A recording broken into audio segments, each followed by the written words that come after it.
ಇನ್ನು ಕಾಂಗ್ರೆಸ್ ಮನೆಯ ಬೆಳವಣಿಗೆ ಬಗ್ಗೆ ಹೇಳೋದಾದ್ರೆ ಈಗಾಗಲೇ ಡಿ.ಸಿ.ಎಂ ಡಿ.ಕೆ. ಶಿವಕುಮಾರ್ ಕೂಡ ದೆಹಲಿಗೆ ಹೋಗಿದ್ದಾರೆ, ಸಹಜವಾಗಿ ಬೇರೆ ಬೇರೆ ಕೆಲಸಕ್ಕೆ ಹೋಗಿದ್ದಾರೆ. ಆದರೆ ಡಿ.ಸಿ.ಎಂ ದೆಹಲಿ ಪ್ರಯಾಣ ಸಹಜವಾಗಿ ಒಂದಿಷ್ಟು ಚರ್ಚೆಗಳಿಗೆ ಕಾರಣವಾಗ್ತಾ ಇದೆ.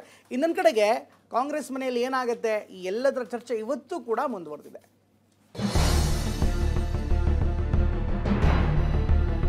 ಯಾವ ಕ್ರಾಂತಿನೂ ಆಗಲ್ಲ. ರಾಜ್ಯದಲ್ಲಿ ಮತ್ತೆ ಎರಡನೇ ಬಾರಿ ಕಾಂಗ್ರೆಸ್ ಸರ್ಕಾರ ಬರ್ತದೆ.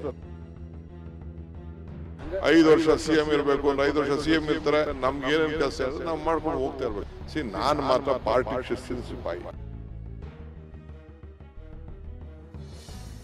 ನವೆಂಬರ್ ಕ್ರಾಂತಿ ಎನ್ನುವಂಥದ್ದನ್ನ ಕಾಂಗ್ರೆಸ್ನವರೇ ಹುಟ್ಟು ಹಾಕಿದ್ದು. ನವೆಂಬರ್ ಕ್ರಾಂತಿನೂ ಇಲ್ಲ, ಡಿ.ಸಿ.ಎಂ ಸಿಎಂ ಅನ್ಯೋನ್ಯವಾಗಿದ್ದಾರೆ. ನವೆಂಬರ್ ಕ್ರಾಂತಿ ಅನ್ನೋದು ಕಾಂಗ್ರೆಸ್ಗೆ ಬೆಂಬಿಡದ ಭೂತ. ನಾಯಕರ ಹೇಳಿಕೆ ಪ್ರತಿ ಹೇಳಿಕೆ ಕಾರಣಕ್ಕೆ ಬದಲಾವಣೆಯ ಗಾಳಿ ಜೋರಾಗೆ ಬೀಸಿತ್ತು. ವಿಪಕ್ಷಗಳು ಇದನ್ನ ಬಿರುಗಾಳಿ ಅಂತ ಕರೆದ್ರೆ ಕೈಪಡೆ ಬರೀ ತಂಗಾಳಿ ಎಂಬ ಸಂದೇಶ ರವಾನಿಸಿತ್ತು. ಇದೀಗ ಸರ್ಕಾರ 2.5 ವರ್ಷ ಪೂರೈಸುತ್ತಿರೋದಕ್ಕೆ ಕೌಂಟ್ ಡೌನ್ ಶುರುವಾಗಿದ್ದು, ಈ ಹೊತ್ತಲ್ಲೇ ಡಿ.ಕೆ. ದೆಹಲಿಗೆ ಭೇಟಿ ಕೊಟ್ಟಿದ್ದಾರೆ. ಸ್ವಲ್ಪ ದಿನ ಕಳೆದ್ರೆ ಸಿಎಂ ಕೂಡ ತೆರಳಲಿದ್ದಾರೆ. ಹಾಗಿದ್ರೆ ಕೈಮನೆಯಲ್ಲಿನ ಸಂಭವನೀಯ ಬೆಳವಣಿಗೆ ಬಗ್ಗೆ ತೋರಿಸ್ತೀವಿ ನೋಡಿ. ನವೆಂಬರ್ 15ರಂದು ಸಿಎಂ ಸಿದ್ದರಾಮಯ್ಯ ದೆಹಲಿ ಪ್ರವಾಸ ಕೈಗೊಳ್ತಾರೆ. ಸಂಪುಟ ಪುನರಚನೆ ಬಗ್ಗೆ ಬೇಡಿಕೆ ಮುಂದಿಟ್ಟು ತಮ್ಮ ಸ್ಥಾನ ಭದ್ರ ಮಾಡಿಕೊಳ್ಳೋದಕ್ಕೆ ತಂತ್ರ ಹೆಣೆಯಲಿದ್ದಾರೆ. ಒಂದು ವೇಳೆ ಹೈಕಮಾಂಡ್ ಸಂಪುಟ ಸರ್ಜರಿಗೆ ಒಪ್ಪಿದ್ರೆ ಸಿಎಂ ಮುಂದುವರಿಕೆಗೆ ಸೂಚನೆ ಕೊಟ್ಟಂತೆಯೇ ಅರ್ಥ ಅನ್ನೋದು ರಾಜಕೀಯ ವಿಶ್ಲೇಷಣೆ. ಆದ್ರೆ ಇವಾಗ್ಲೇ ಯಾಕೆ ವಿಸ್ತರಣೆ ಮಾಡ್ತೀರಾ ಅಂತ ಡಿ.ಕೆ. ಬಣ ವಿರೋಧಿಸೋ ಸಾಧ್ಯತೆ ಇದೆ. ಜೊತೆಗೆ ಡಿ.ಕೆ.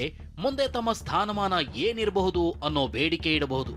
ಒಂದು ವೇಳೆ ಹೈಕಮಾಂಡ್ ಸಂಪುಟಕ್ಕೆ ಒಪ್ಪಿಗೆ ಕೊಡದಿದ್ರೆ ಯಥಾಸ್ಥಿತಿ ಮುಂದುವರಿಯಲಿದೆ.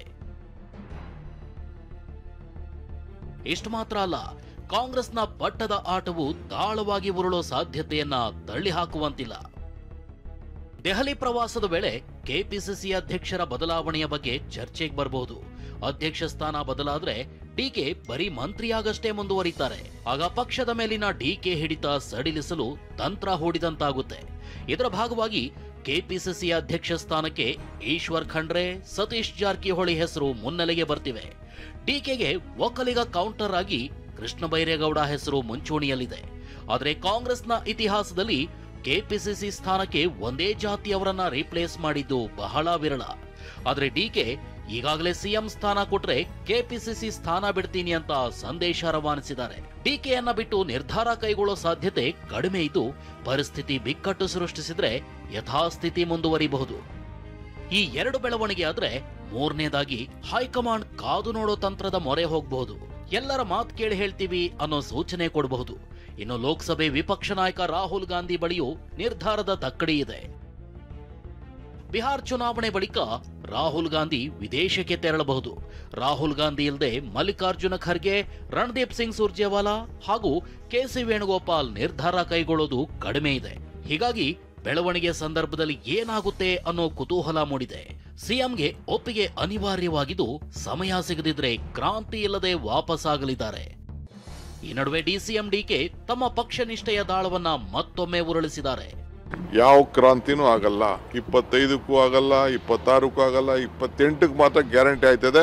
ಕ್ರಾಂತಿ ಅಂದ್ರೆ ವಾಪಸ್ ಈ ರಾಜ್ಯದಲ್ಲಿ ಮತ್ತೆ ಎರಡನೇ ಬಾರಿ ಕಾಂಗ್ರೆಸ್ ಸರ್ಕಾರ ಬರ್ತದೆ. 5 ವರ್ಷ ಸಿಎಂ ಇರಬೇಕು ಅಂದ್ರೆ 5 ವರ್ಷ ಸಿಎಂ ಇರ್ತಾರೆ. 10 ವರ್ಷ ಇರಬೇಕು ಅಂದ್ರೆ 10 ವರ್ಷ ಇರ್ತಾರೆ. 15 ವರ್ಷ ಇರಬೇಕು ಅಂದ್ರೆ 15 ವರ್ಷ ಇರ್ತಾರೆ. ನಮ್ಗೆ ಏನೇನು ಕೆಲಸ ಇರುತ್ತೆ ನಾವು ಮಾಡ್ಕೊಂಡು ಹೋಗ್ತಾ ಇರ್ಬೇಕು. ನಾನು ಮಾತ್ರ ಪಾರ್ಟಿ ಶಿಸ್ತಿನ ಸಿಪಾಯಿ. ಐ ಆಮ್ ಟೆಲಿಂಗ್, ನಾನು ಪಾರ್ಟಿ ಲೈನ್ ಬಿಟ್ಟು ಯಾವತ್ತೂ ನಾನು ಹೋಗುದಿಲ್ಲ. ಮತ್ತೊಂದು ಕಡೆ ಬಿಜೆಪಿ ಕ್ರಾಂತಿ ಖಚಿತ ಅಂತಿದ್ರೆ ಸಚಿವರು ಕ್ರಾಂತಿ ಇಲ್ಲ ಅಂತಿದ್ದಾರೆ. ಮುಖ್ಯಮಂತ್ರಿ ಯಾರಾಗಬೇಕು ಅನ್ನುವಂತಹ ಆಂತರಿಕ ಗೊಂದಲದಲ್ಲೇ ಕಾಂಗ್ರೆಸ್ ತನ್ನ ಕಾಲಹರಣವನ್ನ 2.5 ವರ್ಷದ ಅವಧಿಯಲ್ಲಿ ಕಾಂಗ್ರೆಸ್ ಇವತ್ತು ಮಾಡಿದೆ. ನವೆಂಬರ್ ಕ್ರಾಂತಿ ಎನ್ನುವಂಥದ್ದನ್ನ ಕಾಂಗ್ರೆಸ್ನವರೇ ಹುಟ್ಟು ಹಾಕಿದ್ದು. ನವೆಂಬರ್ ಕ್ರಾಂತಿನೂ ಇಲ್ಲ, ಡಿ.ಸಿ.ಎಂ ಸಿಎಂ ಅನ್ಯೋನ್ಯವಾಗಿದ್ದಾರೆ.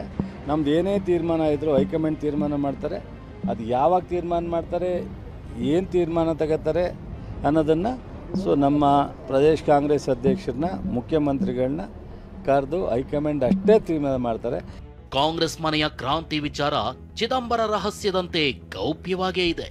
ತಿಂಗಳು ಮುಗಿಯೋದ್ರೊಳಗೆ ಮುಂದಿನ ಬೆಳವಣಿಗೆಯ ಸ್ಪಷ್ಟ ಚಿತ್ರಣ ಸಿಗುವ ಸಾಧ್ಯತೆ ದಟ್ಟವಾಗಿದೆ.